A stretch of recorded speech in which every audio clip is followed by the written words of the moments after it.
gagné que ni nekkoon nañ ci match bi premier mi-temps bi on a su gérer le match à la 80e minute on peut dire c'est ci changement coaching daal lañ perte le gars yi lâché.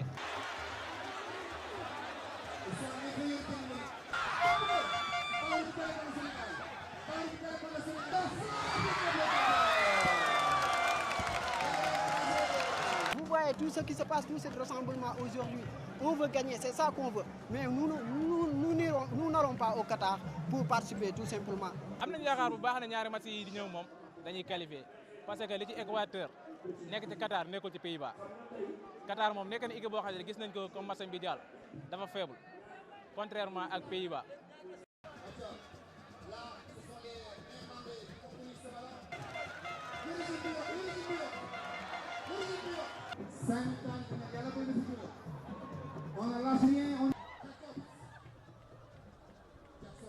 La Qatar, comme nous l'avons dit, c'est un pays arabe.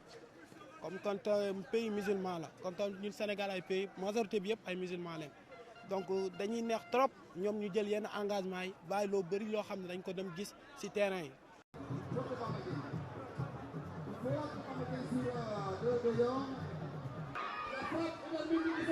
La